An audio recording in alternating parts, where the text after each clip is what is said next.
이 시간에 우리에게 주시는 하나님의 말씀은 룻기 1장 14절부터 18절 말씀입니다.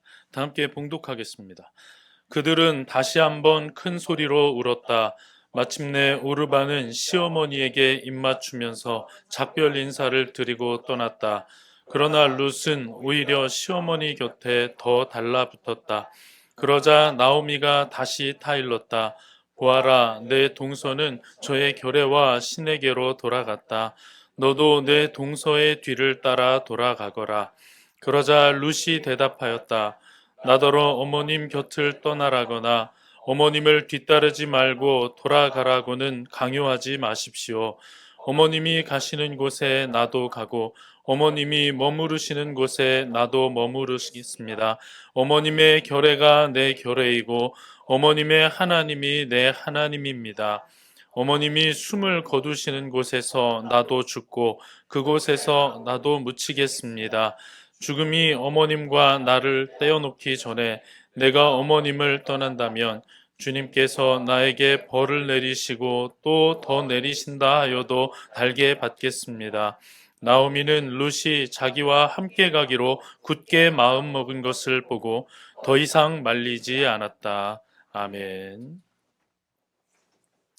지난주에 말씀드린 것처럼 사도행전 전반부를 마치고 이제 사도행전 후반부 들어가기 전에 좀 다른 말씀, 이제 룻기를 좀 보도록 하겠습니다. 몇 차례에 걸쳐서 룻기 말씀을 나눌 텐데요. 함께 이 말씀을 통해서 은혜 받을 수 있기를 바랍니다. 자, 룻기는요,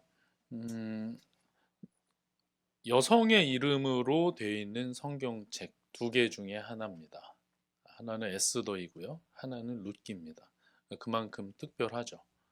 그 중에서 또 특별히 또 이방 사람의 이름으로 되어 있습니다. 룻기. 이방 사람의 이름으로 되어 있는 게 흔하지 않잖아요. 근데 룻기는 그렇게 이방 여인의 이름으로 적혀 있는 책입니다. 룻기는요, 또 짧아요. 4장밖에 안 돼요.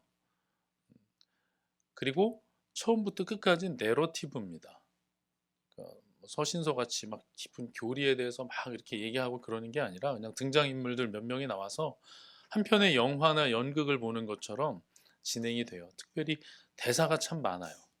그래서 그냥 보다 보면은 금방 읽습니다. 처음부터 끝까지. 여러분 제가 권면하는데요. 한번 집에서 룻기 한번 처음부터 끝까지 읽어보십시오. 몇 분 안 걸립니다. 힘도 하나도 안 듭니다. 그냥 재밌게 읽을 수 있어요. 한번 읽어보시면 아마 도움이 많이 되실 거라고 생각합니다. 자, 그러면 이 룻기는 어떤 특징이 있는가? 룻기에는요, 드러나게 하나님이 등장하진 않아요. 예를 들면 창세기라든지 출애굽기라든지 이런 데 보면 그냥 하나님이 직접 등장하셔서 개입하시고 말씀하시고 그러잖아요. 근데 룻기는 그렇지가 않아요. 룻기는 도대체 어떤 어, 내용을 우리에게 전해주시고자 이렇게 내러티브, 많은 대사들, 하나님이 직접 등장하지 않고 게다가 이방의 여인을 주인공으로 이렇게 진행이 되는가 어, 좀 궁금하죠. 여러분 룻이라는 이름을 어디서 혹시 들어봤는지 기억하시나요? 룻이라는 이름은 예수님의 계보에 나옵니다. 한번 마태복음 가볼까요? 마태복음 1장 5절에 보면요. 아주 살짝 언급이 돼 있어요. 마태복음 신약 첫 번째 책이죠. 네, 마태복음 1장 5절을 보시면 살모는 라합에게서 보아스를 낳고 보아스는 룻에게서 오벳을 낳고 오벳은 이새를 낳고 이새는 다윗 왕을 낳았다. 그러니까 예수님의 족보 중에서 특별히 다윗 왕을 낳는 이야기 중에 이 룻이라고 하는 사람이 등장한다는 거예요. 그래서 사실 이 룻기는 예수님의 오심이라고 하는 큰 그림 속에서 이해되어야 합니다. 그냥 룻기만 딱 놓고 이야기를 한다기보다는 예수님의 오심의 그 계보 속에서 이게 위치하고 있음을 우리가 알고 그걸 중심으로 이 말씀을 이해할 수 있어야 된다는 거예요. 조금 더 직접적으로 하면 다윗 왕가가 어떻게 시작되었는가를 보게 되는 아주 중요한 근거가 되죠. 그래서 우리는 하나님께서 어떻게 이렇게 천대받던 이방 사람, 그것도 여인, 그것도 과부, 다 갖췄어요. 이방 사람의 과부의 여인. 그 당시로서는 사람들이 정말 신경도 쓰지 않았던 그런 사람을 통해서 약속하신 메시아가 오게 하셨는가. 정말 하나님은 인내하신 우리 구세주시구나 라는 것을 보면서 읽을 수 있어야 된다는 거예요. 그래서 이 룻기는 언약에 신실하신 하나님을 아주 잘 이해할 수 있는 그런 말씀이고, 또 그 안에서 우리도 소망을 가지게 되는 것입니다. 자, 그런데 하나님께서 이 큰 내용, 그러니까 메시아가 오시는 그 큰 내용을 또 하나의 책으로 이렇게 예수님의 계보의 어떤 부록처럼 이렇게 우리에게 주고 계시다는 것은, 또 그 큰 흐름과 함께 그 안에 담겨 있는 여러 중요한 가르침들이 또한 주어지고 있음을 우리가 알 수 있는 거죠. 그 흐름 속에서 큰 흐름과 함께 작은 또 중요한 메시지들을 함께 볼 수 있어야 한다는 것입니다. 특별히 이 룻기는요, 사사시대의 장면이에요. 이 사사시대의 한 단면을 탁 잘라서 보여준 게 룻기의 내용인 거예요. 사사시대는요, 여러분 전체 흐름이 사사들을 중심으로 진행이 되잖아요. 그래서 이 사사시대를 보면 막 외적이 쳐들어오고 지배받고 고통당하다 다시 사사가 등장해서 무찌르고 이런 내용이 계속 반복되거든요. 이런 내용이 계속 반복되는데 그 중에서 민초들의 삶을 보여주는 거예요. 이렇게 탁 잘라가지고 한 부분에 들어가서 정확하게 어떤 사사인지는 뭐 알 수 없지만 그래도 한 부분을 잘라서 민초들이 어떻게 살아가고 있고 또 그들에게 하나님께서 어떤 은혜를 베푸시고 계시는가. 한 나라만 하나님께서 이끌고 가시는 게 아니라 한 백성들의 삶을 어떻게 이끌고 가시는가. 그리고 한 거대한 메시아의 오심의 이 큰 스토리가 어떻게 그 작은 한 사람을 통해서 흘러가고 있는가를 보게 해주는 아주 귀한 말씀이라는 것입니다. 제가 사사시대라고 얘기했는데 여러분 사사시대를 어떻게 기억하고 있습니까? 어떻게 여러분은 정리할 수 있습니까? 사사시대. 수많은 사사가 등장하고 많은 전쟁이 있었지만 그 모든 이야기를 한마디로 정리하는 게 한 장만 앞으로 넘어가 보시면 바로 앞이 사사기거든요. 그러니까 이 룻기는 또 사사기의 부록같이 들어와 있는 거예요. 바로 앞에 가장 가까운 절, 마지막 절, 그게 사사시대의 총정리이고 하나님이 해석하신 내용입니다. 자, 우리 25절 함께 읽어볼까요? 그때는 이스라엘에 왕이 없었으므로 사람들은 저마다 자기의 뜻에 맞는 대로 하였다. 아멘. 예, 그때 이스라엘에 왕이 없었다. 인간 제도로서의 왕은 없었지만 인간 제도로서의 왕이 필요 없었죠. 하나님이 친히 다스리시니까요. 하나님이 왕이셨는데 하나님을 왕으로 인정하지 않고 사람들이 저마다 자기 하고 싶은 대로 하면서 살았던 시대, 자기 소견이 가장 중요했던 시대, 불순종과 혼란의 시대, 어둠의 시대, 배도의 시대였습니다. 그게 사사시대예요. 참 이게 신기하다니까요. 역사는 진짜 반복돼요. 하나님을 떠난 사람들의 이야기는 언제나 하나님을 떠난 사람들의 이야기예요. 이 세상의 이야기는요, 하나님을 따르는 자들과 하나님을 떠난 자들의 이야기입니다. 그래서 하나님을 떠난 자들의 사상은 들어가 보면, 그들의 삶은 들어가 보면 결국은 다 똑같고 창세기 3장으로 가버려요. 그래서 에덴에서 일어났던 첫 참사와 다 연결됩니다. 오늘날 뭐 포스트 모더니즘 내가 기준이다 뭐 그런 말 하지만 세상에 이미 사사기는 그런 시대였어요.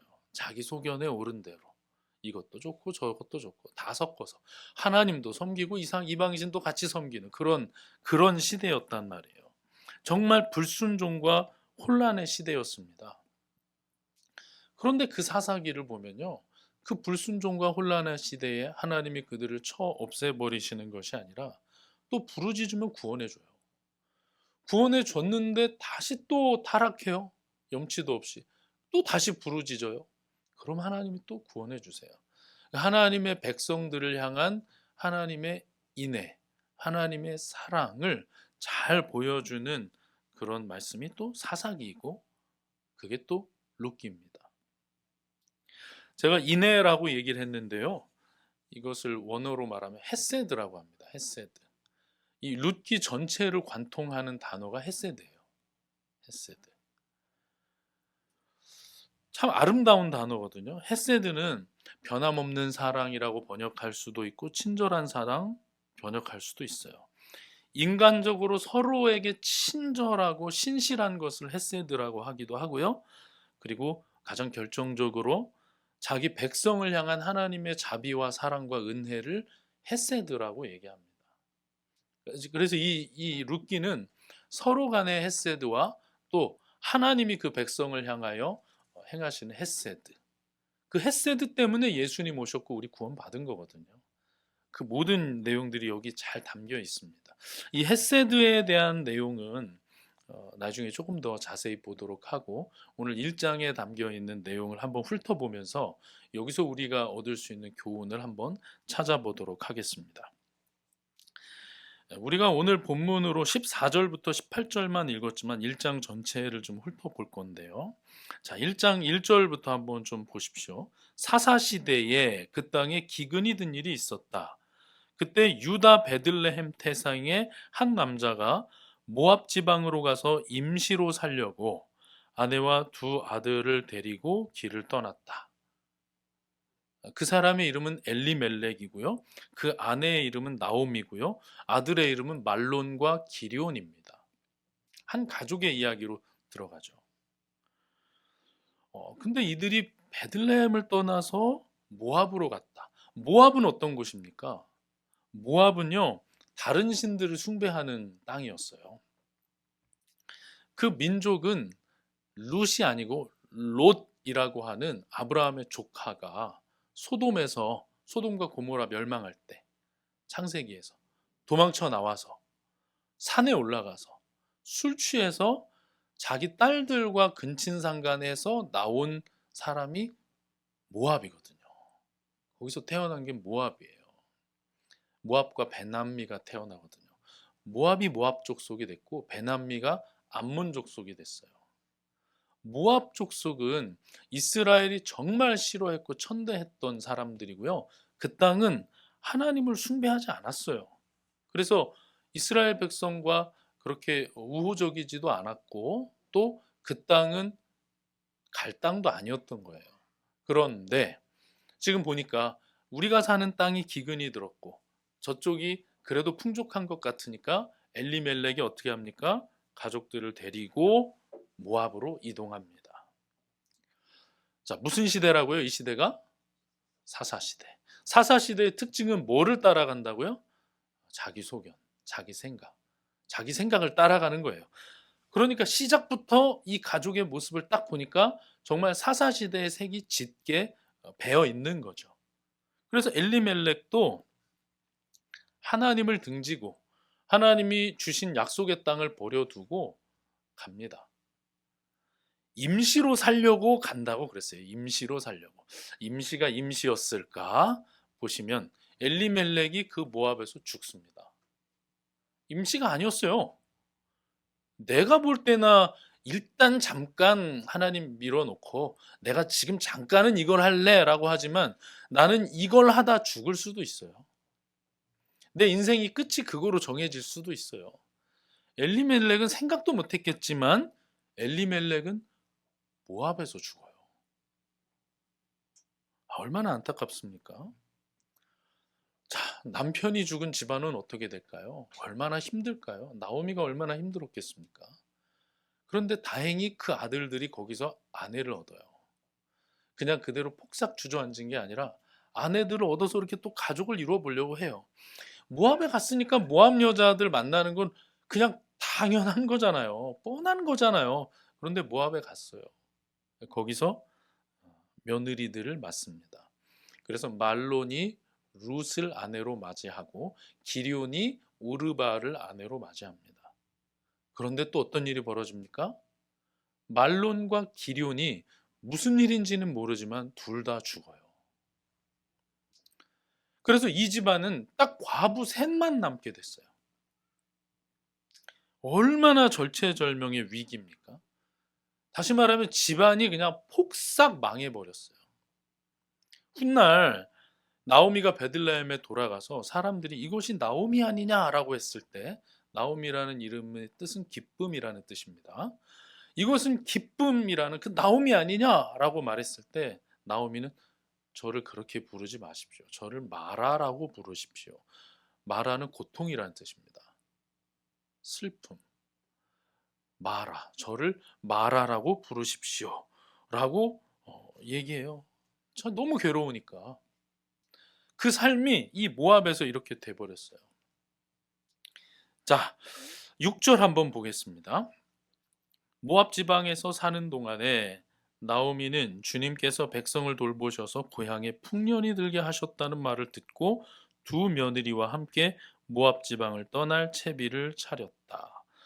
들어보니까 모압의 베들레헴의 유다 땅에 풍년이 들었다. 그래서 돌아가야 되겠다. 여기서 어떻게 사나? 돌아가야 되겠다 해서 출발을 합니다. 그런데 가다가 나오미가 굉장히 깊이 고민을 해본 거죠. 가만히 생각을 해보니까 과부로 살아가는 거 너무 힘들잖아요. 누구보다 잘 알잖아요. 자기가 과부니까. 그런데 자기가 누구보다 잘 알잖아요. 유다가 어떤 땅인지. 거기에서 이방인이 산다는 건 너무 힘들잖아요. 이방인 과부로 룻과 오르바가 살아간다는 것을 생각하면 이건 너무 힘든 삶이잖아요. 그래서 처음 출발은 같이 가다가 8절을 보시면 나오미가 두 며느리에게 말하였다. 너희는 제각기 친정으로 돌아가거라. 너희가 죽은 너희의 남편들과 나를 한결같이 사랑하여 주었으니, 이때 쓰인 말이 헤세드입니다. 한결같이 헤세드를 베풀어 주었으니 주님께서도 너희에게 그렇게 해주시기를 빈다. 너희가 각각 새 남편을 만나 행복한 가정을 이루도록 주님께서 돌보아 주시기를 바란다. 해서 그냥 돌아가라. 너희 민족에게 가라. 거기서 다시 결혼해서 살아라. 너희 친정으로 일단 돌아가라. 라고 얘기해요. 그래서 그 길을 혼자 가려고 하는 거예요. 그러면서 오늘 우리가 읽은 본문의 그 대화가 거기 나오는 겁니다. 계속 가라고 하니까 둘 다 처음에 안 간다고 해요. 그러니까 이제 나오미가 고엘 제도 얘기를 하죠. 예전에는, 이 당시에는 형이 자녀가 없이 죽으면 동생이 그 형수와 다시 결혼해서 그 대가 끊어지지 않도록 해야 했거든요. 그런데 지금 자기가 남편도 없고 뱃속에 임신한 자식도 없는데 어떻게 너희가 그 아이를 기다려서 그 아이와 결혼해서 또 아이를 낳는단 말이냐? 그럴 수는 없으니 돌아가라, 돌아가라 계속 얘기합니다. 자, 그러자 오르반은 어떻게 했다고요? 오늘 본문입니다. 14절. 그들은 다시 한번 큰 소리로 울었다. 마침내 오르반은 시어머니에게 입맞추면서 작별 인사를 드리고 떠났다. 그러나 룻은 오히려 시어머니 곁에 더 달라붙었다. 오르반은 친정으로 갔어요. 그런데 룻은 우리가 본문 읽은 것처럼 절대 저를 그렇게 보내지 마십시오라고 끝까지 붙들고 실제로 어머니와 함께 유다 베들레헴으로 들어옵니다. 그래서 많은 사람들이 효부를 얘기할 때 룻을 얘기해요. 아, 정말 얼마나 효성이 지극하냐. 살아있을 때도, 남편들이 살아있을 때도 헤세드를 베풀었는데 시어머니와 남편들에게 얼마나 잘했어요. 그리고 시어머니가 과부로서 정말 큰 위기에 빠졌을 때 그 연세 드신 분이 나중에 어떻게 되라는 거예요. 그 상황 속에서 룻이 끝까지 어머니 옆에 있었다. 시어머님을 지켰다 하는 점에서 많은 이들이 효부 얘기를 룻으로 얘기하는 경우가 많습니다. 사실이죠. 팩트잖아요. 그렇게 써 있잖아요. 네. 그러니까 그건 사실이에요. 그런데 본문에서 과연 그 얘기를 하고 싶은 것이냐. 그게 팩트인 것과 그게 메시지인 건 다른 얘기입니다. 과연 룻이 효부라는 메시지를 전해주고 싶은 것이냐? 며느리들이여 시어머니를 더 사랑하십시오. 시어머니를 끝까지 봉양하십시오. 지금 그 말 하는 겁니까? 그게 아니죠. 그거 아니에요. 자, 여기서 우리가 아주 중요하게 돌아봐야 할 게 이겁니다. 룻은 왜 어머니를 따라가기로 결정했을까? 여러분, 우리가 그 상황에 놓였다고 생각해 보세요. 여러분은 어떻게 선택할 것 같아요? 그 상황에 놓여 있다면 어떤 선택을 할 것 같아요?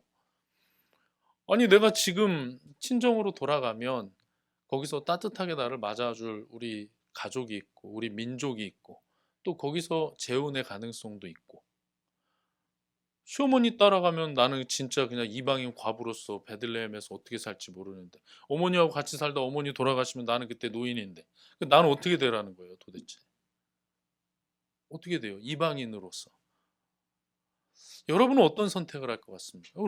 룻은 왜 어머니를 선택했느냐? 이게 이 1장을 보는 데 있어서 가장 중요한 포인트입니다. 왜 룻은 어머니를 선택했는가? 어머니에 대한 지극한 사랑과 효심 때문인가? 그것도 분명히 작용을 했겠죠. 자, 그런데 오늘 본문이 왜 룻이 어머니를 선택했느냐를 분명하게 말씀하고 있어요. 한번 오르바 얘기를 좀 볼까요? 그러니까 오르바가 선택한 건 무엇인가를 보자고요. 자, 오르바는 어떻게 말을 했느냐? 자, 15절을 봅시다. 나오미가 오르바에 대해서 얘기하는 거예요. 그러자 나오미가 다시 타일렀다. 룻에게 말합니다. 보아라, 내 동서는 저의 결애와 신에게로 돌아갔다. 너도 내 동서의 뒤를 따라 돌아가거라. 오르바가 선택한 것은 단지 친정이 아닙니다. 오르바는 어디를 향해서 간 거예요? 다른 신을 향해서 나아간 거예요. 하나님이 아니고. 자, 그러면 룻은 어땠는가? 룻이 한 말을 보면요. 16절 중반 이후에 보면 이렇게 말합니다. 어머님의 결애가 내 결애이고 어머님의 하나님이 내 하나님입니다. 라고 고백을 해요.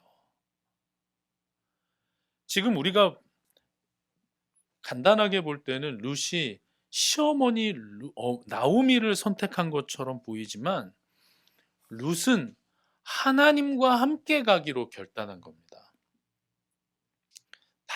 자기 이방 신들을 버리고 자기 모압의 신들을 버리고 하나님과 함께 하기로 결정한 거예요. 그럼 여기 또 궁금하잖아요.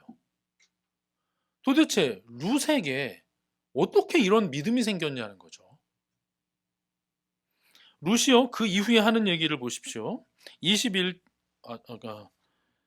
17절 한번 보시면 어머님이 숨을 거두시는 곳에서 나도 죽고 그곳에 나도 묻히겠습니다. 죽음이 어머니와 나를 떼어놓기 전에 내가 어머님을 떠난다면 주님께서 나에게 벌을 내리시고 또 더 내리신다 하여도 달게 받겠습니다. 이미 믿음이 있어요. 룻은 하나님을 향한 믿음이 있어요. 어디서 이게 생겼습니까, 여러분? 어디서 생겼을까요? 나오미죠. 나오미가 아니면 어떻게 모압에서 나고 자란 룻에게 하나님 신앙이 자리 잡힐 수가 있습니까? 어떻게? 그럴 수 없는 거예요. 안타깝게도 엘리멜렉은 그 가장이었는데 그 엘리멜렉은 안타깝게도 하나님을 등지는 선택을 해요. 여러분, 이렇게 이제 말하면 아니 그럴 수 있는 거 아닙니까? 아니 베들레헴에서 다 굶어 죽게 생겼는데 그러면은 어떻게 하란 말입니까? 굶어 죽으란 말입니까? 아니요. 그렇지 않았어요. 그렇지 않았어요. 21절을 한번 보세요. 이 장면은 무슨 말이냐면 나오미가 다시 돌아왔을 때 하는 얘기입니다. 나는 가득 찬 채로 이곳을 떠났습니다. 그러나 주님께서는 나를 텅 비어 돌아오게 하셨습니다. 주님께서 나를 치시고 전능하신 분께서 나를 불행하게 하셨는데 이제 나를 나오미라고 부를 까닭이 어디에 있겠습니까? 나갈 때 어떻게 나갔다고요? 풍성하게 나갔어요. 굶어 죽을 것 같아서 어쩔 수 없이 나간 게 아니에요. 저쪽이 더 풍성하다 하니까 많은 재산과 많은 거를 가지고 떠난 사람이 엘리멜렉이었어요. 엘리멜렉은 그런 사람이었어요. 그런데 가장이 그런 결정을 하니까 어쩔 수 없이 나오미는 따라간 거예요. 거기서 가장이 죽습니다. 나오미가 다시 베들레헴으로 돌아가기로 결정합니다. 자, 이렇게 보면 베들레헴이 하나님께서 풍년 주셨으니까 그쪽으로 갔다. 이렇게 적혀 있으니까 그런 것 같잖아요. 한번 거기 본문을 다시 볼까요? 6절 보십시오. 모압 지방에서 사는 동안에 나오미는 주님께서 백성을 돌보셔서 고향에 풍년이 들게 하셨다는 말을 듣고 갔다고 해요. 그냥 풍년입니까? 뭐죠? 주님께서 백성을 돌보셔서 주님의 손길이 함께하고 있는 그곳, 하나님께서 돌보시는 그곳. 나오미는 엘리멜렉처럼 단지 더 많은 먹을거리를 찾아 움직인 사람이 아니에요. 나오미는 하나님의 돌보시는 그 품 안으로 들어가고 싶었던 거예요. 그런 나오미와 계속해서 함께했던 룻. 그 이방 땅에서도 그 땅에 물들지 않고 변질되지 않고 하나님을 붙드는 나오미를 룻은 계속 본 거예요. 그리고 갈수록 망해감에도 불구하고 그 믿음을 놓지 않는 나오미의 모습을 룻은 본 거예요. 그리고 단지 그 땅에 풍년이 든 것이 아니라 하나님이 그 땅을 돌보고 계신다는 것을 보고 그 땅을 향하여 나아가기로 원했던 나오미를 룻은 본 거예요. 룻은 그렇게 나오미를 통해서 하나님을 알게 되고 하나님을 믿게 됩니다. 나오미가 룻에게 헤세드를 베푼 거죠. 그리고 오늘 본문 이 장면에서는 그 나오미에게 룻이 헤세드를 베풉니다. 참 아름다운 모습이죠. 그러니까 이 룻의 내용은 살만한데 잠시 머물 의도로 모압으로 향했던 가문의 시집온 모압 며느리가 하나님과 함께 가겠다고 결심하는 내용이에요. 특히 1장은 그런 내용입니다. 참 모순되죠? 유대 사람으로서 유다 베들레헴에 살면서 살만했는데도 이방을 선택했던 그 집안의 시집을 온 이방 며느리 모압이 자기 땅에 살 수도 있는데 남편도 죽었는데 하나님과 함께 가겠다고 선택하고 어머니와 함께 움직이는 내용이 바로 이 룻기의 내용이고 특별히 1장의 내용이라는 것입니다. 여러분, 우리는 여기서 어떤 것을 발견할 수 있습니까? 우리 룻과 같은 사람들이 되기를 바랍니다. 하나님이 룻에게 헤세드를 베풀어 주셔서 룻도 하나님을 알게 되고 하나님을 사랑하게 됐어요. 우리도 룻과 같은 사람이 되기를 간절히 바랍니다. 그 시대는 하나님을 버리던 시대, 심지어는 하나님의 백성이 하나님의 땅에서 하나님을 버리던 사사시대입니다. 그 사사시대에 이방에서 살던 남편이 없는 룻이 사실 그런 선택을 안 해도 누가 뭐라고 하지도 않을 것 같은데 함께 하기로 마음 먹고 그 함께 하기로 마음 먹은 룻에게 지금부터 이제 2장, 3장, 4장 계속 하나님이 엄청난 헤세드를 부어주시는 그런 내용이 등장하거든요. 룻이 나오미에게 그렇게 했을 때 하나님은 보아스라는 인물을 통해서 또 헤세드를 베풀어 주시고 하나님이 전체 이야기를 헤세드로 끌고 가셔서 다윗 등장하고 예수님 등장하고 예수님 족보에 기록되는 엄청난 헤세드의 이야기들이 이런 많은 이야기들 속에서 진행이 된다는 것입니다. 큰 흐름은 하나님을 등져도 그래도 하나님을 선택하는 자. 나는 너무나 부족하고 나는 정말 기독교와 맞지 않는 것 같아도 그래도 하나님의 편에 서는 자. 그 사람의 이야기가 룻기의 이야기예요. 제가 아까 룻기가 어떤 특징이 있다 쭉 얘기했는데 룻기에 또 아주 두드러진 특징이 하나 있습니다. 이거 생각도 못했을 거예요. 룻기에는 악당이 등장하지 않습니다. 보통 이야기가 전개가 되려면 반동인물이 등장해야 되잖아요. 주동인물이 있으면 반동인물이 있어야 되잖아요. 그래서 이 사람들 간에 갈등이 있는 거 아니에요. 발단, 전개, 위기, 절정, 결말 이렇게 흘러가는 거 아니에요. 그 반동인물이 등장해야 이야기가 재밌게 전개가 되고 긴장감 있게 전개가 되는데 그래서 성경에 있는 내러티브들은 거의 다 그래요. 당장에 우리가 지난주에 봤던 스토리에서는 헤롯이라고 하는 반동인물이 딱 등장하잖아요. 악당이 등장해서 막 교회를 핍박하는데 하나님이 그걸 물리치는 내용으로 전개가 되지 않습니까? 근데 룻기에는 악당이 등장하지 않아요. 그럼 뭐가 있을까요? 그들이 처한 현실이 그 역할을 감당합니다. 가난과 결핍과 불안과 불확실한 미래 속에서의 고통, 이런 것들이 룻기를 끌고 가는 아주 중요한 힘이 됩니다.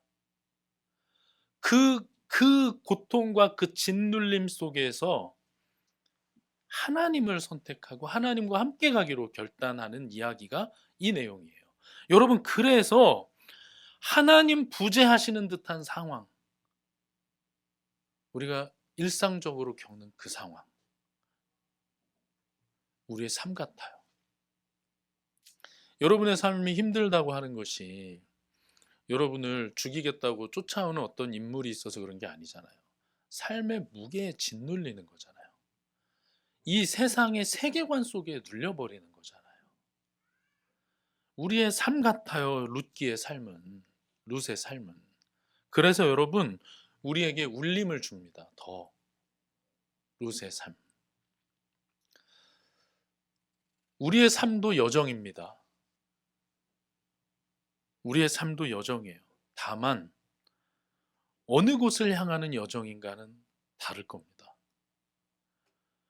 베들레헴을 향한 여정입니까? 모압을 향한 여정입니까? 엘리멜렉은 모압을 향한 여정을 선택했고요. 나오미와 룻은 베들레헴을 향한 여정을 선택했습니다. 오르반은 다시 모압을 향한 여정을 선택했습니다. 우리의 삶도 지금 어딘가를 향하여 나아가고 있는 여정이에요. 베들레헴을 향한 삶입니까? 여행입니까? 아니면 모압을 향한 여정입니까? 어떤 사람은 살만해도 베들레헴을 떠났고요. 어떤 사람은 아무것도 없는 중에도 모압을 떠났어요. 모압에는 뭔가 있을 것 같지만 그는 모압을 떠났고 하나님과 함께 가기로 마음을 먹었습니다. 여러분, 모양은 다릅니다. 우리가 처해 있는 상황이 다르기 때문에. 모양은 달라도 사람을 바라볼 것인가, 나를 의지할 것인가, 아니면 하나님과 함께 할 것인가, 문제는 언제나 똑같은 것으로 남게 됩니다.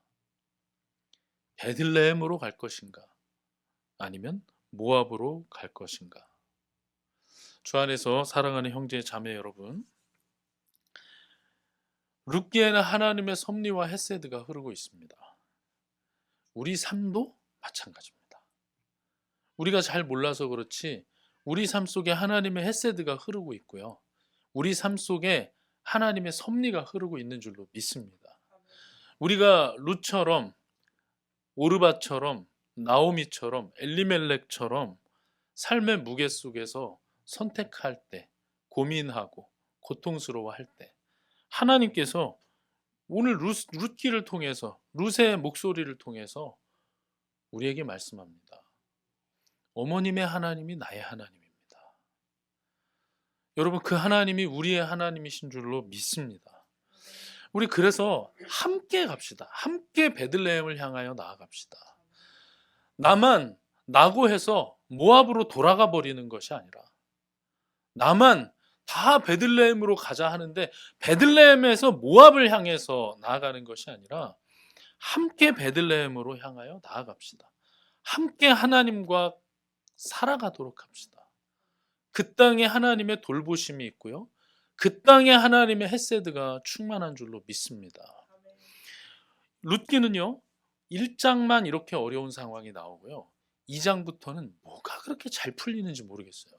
그거는 다음 주에 제가 말씀을 드릴게요. 왜 그렇다고요? 우리 1장에서 확실하게 배선을 깔아 놓읍시다. 하나님의 헤세드가 함께하니까. 하나님의 헤세드가 함께하니까.